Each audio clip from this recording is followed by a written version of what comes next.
नमस्कार, भारत समाचार का डिजिटल प्लेटफॉर्म आप देख रहे हो। मैं हूं आपके साथ प्रियव्रत दीक्षित। आज जिसको लेकर हम बात करने वाले हैं वो है यूपी बीजेपी अध्यक्ष की कुर्सी को लेकर। जी हां, ये वही कुर्सी है जिसको लेकर हर छोटे से बड़ा कार्यकर्ता इस पर बैठने की चाहत है। लेकिन इस वक्त एक बड़ा सवाल बना हुआ है कि आखिर यूपी का बीजेपी का अध्यक्ष कौन होगा। ये कुर्सी है या कोई यूपीएससी का रिजल्ट? आज इसको लेकर हम आपको बताएंगे कि आखिर इसमें इतनी देरी क्यों कर रही है, आखिर बीजेपी क्या मंथन कर रही है, इस पर आज हम चर्चा करने वाले हैं। यूपी बीजेपी का प्रदेश अध्यक्ष पद खाली पड़ा है। मौजूदा अध्यक्ष के कार्यकाल को महीनों समाप्त हो गए हैं, लेकिन नया नाम अब तक फाइल में दर्ज नहीं हुआ है। लखनऊ से लेकर दिल्ली तक नेता लाइनों में लगे हुए हैं।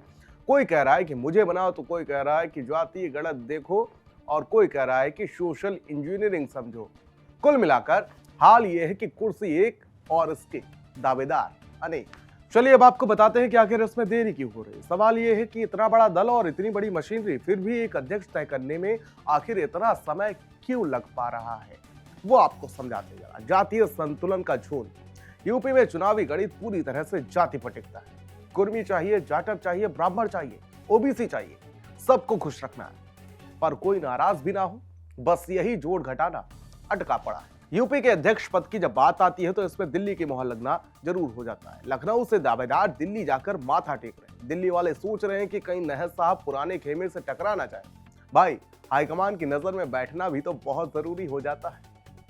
अब बीजेपी के लिए मिशन 2027 और 2029 की बात कर लेते हैं। पार्टी को पता है कि चेहरा अगले विधानसभा और लोकसभा चुनाव का चेहरा भी माना जाएगा। मतलब रिस्क बिल्कुल भी नहीं लेना है, वरना कुर्सी तो दूर की बात, कुर्सी के नीचे से जमीन भी खिसक सकती है। प्रदेश अध्यक्ष बनने की चाहत में कई नेता तो नए नए खेमे भी बना रहे हैं। किसी ने अपनी बिरादरी की बैठक बुला ली है, तो किसी ने सोशल मीडिया पर अचानक से भगवान के फोटो शेयर करने शुरू कर दिए। किसी ने अपने समर्थकों से पोस्टर लगवा दिए हैं। मतलब कुर्सी के लिए पूजा पाठ से लेकर पीआर तक सब कुछ चालू है। सवाल बड़ा है कि क्या देरी से इसको नुकसान हो सकता है। संगठन में संदेश जा रहा है, आलाकमान असमंजस में है, विपक्ष मौका देख रहा है, कह रहा है कि देखो सब कुछ मोदी शाह तय करेंगे। यूपी में नेताओं की कोई नहीं सुनता। लोकसभा में भले ही जीत मिल गई, पर पंचायत से लेकर संगठन तक हवा थोड़ी कमजोर पड़ी है। उसे भी संभालना बहुत ज्यादा जरूरी हो जाता है।